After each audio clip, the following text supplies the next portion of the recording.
Generator ہے radio frequency generator, اور اس میں آپ یہ دیکھیں کہ کئی ڈائلز ہیں. یہ سائنسی اور ایکسپیریمنٹل کاموں کے لیے استعمال ہوتا ہے. اس ریڈیو فریکوینسی جنریٹر سے ہم کئی مختلف فریکوینسیز جنریٹ کرتے ہیں. ان کا ایمپلیٹیوڈ اور فریکوینسیز دونوں ہمارے کنٹرول میں ہیں. اسی واسطے ہم اس کو مختلف تجرباتی کاموں کے واسطے استعمال کرتے ہیں. تو یہاں پر آپ یہ دیکھیں کہ مختلف رینجز ممکن ہیں. کہیں کلو سائیکلز ہے، کہیں ہنڈریڈز آف کلو سائیکلز، کہیں میگا سائیکلز اور ہنڈریڈز آف میگا سائیکلز.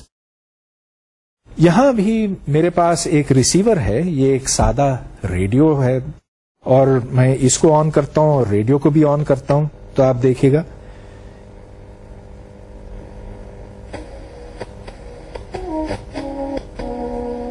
اس وقت ایک اسٹیشن لگا ہوا ہے. Hi, this is Meera and you are listening to my favorite radio channel Must. اور اب میں نے فریکوینسی بالکل اس کی فریکوینسی کے ساتھ ملا دیا، چنانچہ میں نے اس اسٹیشن کو بلاک کر دیا. تو یہاں سے ویوز نکلتی ہیں، لیکن یہاں آپ یہ پوچھیں گے کہ اینٹینا کہاں ہے، وہ ڈائپول کہاں ہے یا وہ رنگ اینٹینا کہاں ہے. نہیں، میرے پاس یہاں اینٹینا بہت سادہ ہے. وہ صرف یہ ہے، یہ تار ہے، یہ پن ہے، اور یہ پن ہی کافی ہے. اس میں جب الیکٹرانز حرکت کرتے ہیں تو یہاں سے بھی ریڈیشن نکلتی. اور یہ دیکھیں کہ اب میں And I'm going crazy. All for just 2 reasons. I'm here and you're there. I miss you. I miss. میں نے اس کو ایک اور فریکوینسی پر بلاک کر دیا. تو جب ریڈیو فریکوینسی جنریٹر سے ریڈیو کے اندر کافی مقدار میں انرجی پہنچتی ہے تو اس کے سرکٹس گڑبڑا جاتے ہیں، بلاک ہو جاتے ہیں اور اس کی ریسیپشن بند ہو جاتی ہے. اب میں ایک دوسرے موضوع کی طرف آنا چاہتا ہوں. وہ یہ کہ ریڈیو کی لہروں کے ذریعے سے ہم انفارمیشن کو کیسے ایک جگہ سے دوسری جگہ منتقل کرتے ہیں. اب تو میں یہاں پر ایف ایم سن رہا تھا، لیکن میں اے ایم بھی سن سکتا ہوں اور آپ بھی سنتے ہیں. یہ اے ایم اور ایف ایم ہوتے کیا ہیں، اس کی تفصیلات ہم اب جاننا چاہتے ہیں. ایمپلیٹیوڈ ماڈولیشن، اس میں بیسک بات یہ ہے کہ جو الیکٹرو میگنیٹک ویوز کی ایمپلیٹیوڈ ہوتی ہے، مطلب یہ کہ ان کا سائز یا ان کی انٹینسٹی، اس کو بڑھایا یا گھٹایا جاتا ہے ڈپینڈنگ آن دا سگنل. تو میرا مطلب یہ کہ فرض کیجئے کہ ہم آواز ایک جگہ سے دوسری جگہ تک پہنچانا چاہتے ہیں، یعنی کہ ہمارا سگنل ساؤنڈ ہے، تو پھر جو ایمپلیٹیوڈ الیکٹرو میگنیٹک ویو کا ہے وہ بڑھتا ہے یا گھٹتا ہے آواز کی ایمپلیٹیوڈ کے مطابق. چنانچہ اگر آپ اس تصویر میں دیکھیں تو یہاں پر جو ایمپلیٹیوڈ ہے وہ بدلتا جا رہا ہے سگنل اسٹرینتھ کے مطابق. ریڈیو الیکٹرو میگنیٹک ویو کو ہم نے یہاں کیریئر کا نام دیا ہے. اس کے ساتھ جو آواز ہے اس کو سگنل کہا گیا ہے، اور اس طرح سے جو الیکٹرو میگنیٹک ویو اینٹینا میں سے نکلتی ہے وہ ماڈولیٹڈ ہوتی ہے، جس کا مطلب یہ کہ جو آؤٹ پٹ ہے اس کا ایمپلیٹیوڈ بڑھتا یا گھٹتا ہے آواز کے حساب سے. اس کے برعکس فریکوینسی ماڈولیشن میں ہم ایمپلیٹیوڈ کو کانسٹنٹ رکھتے ہیں، لیکن اس میں فریکوینسی بڑھائی یا گھٹائی جاتی ہے. اب فریکوینسی ماڈولیشن تو قدرے نئی چیز ہے. جب شروع کے زمانے میں ریڈیو ایجاد ہوا تھا تو صرف ایمپلیٹیوڈ ماڈولیشن ہی استعمال ہوتا تھا. اس کی وجہ یہ ہے کہ ایمپلیٹیوڈ ماڈولیشن کو آپ بڑی آسانی سے پروڈیوس کر سکتے ہیں اور پھر اس کو ڈیٹیکٹ بھی کرتے ہیں آسانی کے ساتھ. اس کا طریقہ یہ ہے کہ جب ریڈیو کی لہریں کسی اینٹینا کے اندر داخل ہوتی ہیں ریسیور سائڈ کے اوپر، تو اس سے ایک کرنٹ حرکت میں آتا ہے.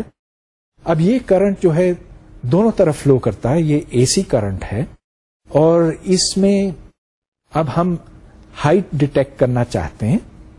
مطلب یہ کہ جو انفارمیشن ہم نے اس کے اندر ڈالی تھی ٹرانسمیٹر سائڈ کے اوپر وہ ہم وصول کرنا چاہتے ہیں ریسیونگ سائڈ پر، تو اس کے لیے اس طرح کے سرکٹس آسانی سے استعمال ہو سکتے ہیں. یہ دیکھیں کہ اس میں صرف اے سی سگنل کو کسی ڈائیوڈ میں سے گزارنے کی ضرورت ہے، یا اگر ڈائیوڈ سے آپ بہتر کام کرنا چاہتے ہیں تو ایک ڈائیوڈ برج میں سے گزاریں، اور پھر اگر آپ چاہیں تو ایک کیپیسٹر سے، چھوٹے سے کیپیسٹر سے اس کے جو بمپس ہیں وہ نکال سکتے ہیں.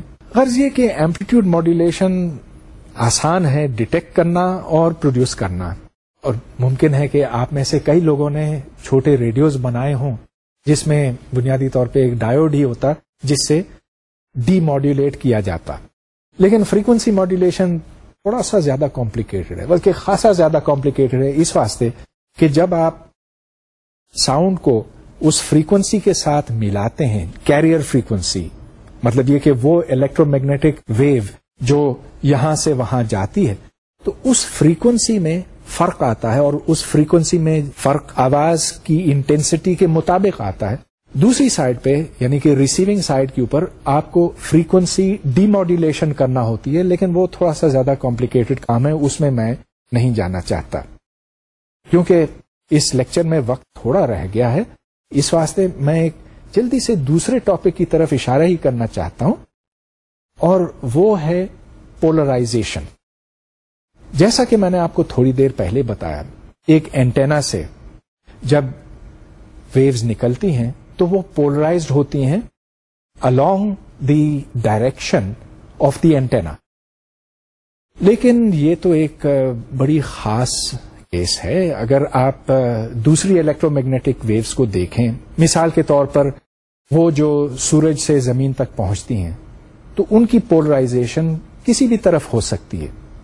میرا مطلب یہ کہ اگر ویو یوں جا رہی ہے تو کوئی ضروری نہیں کہ الیکٹرک فیلڈ اس سمت میں ہو یا ایسے ہو یا ایسے ہو. زیادہ امکان اس بات کا ہے کہ وہ کسی بھی طرف ہو، اور اس کو ہم ان پولرائز کہتے ہیں. This is unpolarised electromagnetic radiation. اگر ایک electromagnetic wave z direction میں جا رہی ہو اور اگر یہ پولرائزڈ ہو along دی ایکس ڈائریکشن، تو E x is equal to E naught sine of k z minus omega t, اور باقی کمپوننٹس اس کے زیرو ہیں. جو میگنیٹک فیلڈ ہے وہ وائی ڈائریکشن میں ہے، اور اس کا ایمپلیٹیوڈ جس کو ہم بی ناٹ لکھ سکتے ہیں، B naught is equal to E naught divided by c, and B y is E naught over c sine of k z minus omega t. یہ ایک مثال بنتی ہے of a linearly polarised wave polarised in the direction x. اگر ایک view z direction میں ہی چل رہی ہو لیکن اس کی پولرائزیشن ایکس نہیں، ایکس اور وائی دونوں کے along ہو، تو پھر الیکٹرک فیلڈ ویکٹر کو ہم یوں لکھ سکتے ہیں، E x is equal to E naught cosine theta into sine k z minus omega t, اور وائی کمپوننٹ الیکٹرک فیلڈ کا ای ناٹ سائن تھیٹا بنتا ہے، also multiplied by sine k z minus omega t. E z تو خیر zero ہوتا ہی ہے. تو بنیادی بات یہاں پر یہ ہے کہ الیکٹرک فیلڈ کا ڈائریکشن یہ طے کرتا ہے کہ ویو کی پولرائزیشن کیا ہے. اگر along دی ایکس ڈائریکشن ہے تو we have a wave polarised in the x direction, y میں ہے تو polarisation is in the y direction, اور اگر یہ ان دونوں کے درمیان ہو تو پھر دونوں کے ہم پروجیکشنز لے سکتے ہیں. اب جیسا کہ میں نے آپ کو تھوڑی دیر پہلے بتایا کہ ایک اینٹینا سے تو پولرائزڈ ریڈیشن نکلتی ہے، لیکن سورج سے آنے والی شعاعیں جو ہیں ان میں پولرائزیشن نہیں ہوتی، اور نہ ہی بلب سے یا کسی لائٹ کے سورس سے ریڈیشن پولرائزڈ ہوتی ہے. البتہ ہم ان ریڈیشنز میں سے خاص پولرائزیشنز سلیکٹ کر سکتے ہیں پولرائزرز کی مدد سے. پولرائزرز سمجھنا کوئی مشکل کام نہیں ہے. فرض کیجئے کہ آپ نے ایک لوہے کی شیٹ میں خراشیں ڈالی ہیں اور بہت باریک خراشیں ہیں، لائٹ ان میں سے گزر سکتی ہے، تو صرف وہ لائٹ گزرے گی جس کی الیکٹرک فیلڈ اس کے along ہو، اس کے پرپینڈیکولر نہیں گزر سکتی. چنانچہ ایک پولرائزر، سادہ پولرائزر اس قسم کا ہو سکتا ہے. اب کچھ مالیکیولز ہیں، وہ مالیکیولز بھی یہی کام دیتے ہیں کہ اس مالیکیول کے along اگر الیکٹرک فیلڈ ہو تب وہ الیکٹرک فیلڈ ایبزارب ہو جاتا ہے، لیکن جو اس کے پرپینڈیکولر ہوتا ہے وہ ایبزارب نہیں ہوتا. چنانچہ لمبے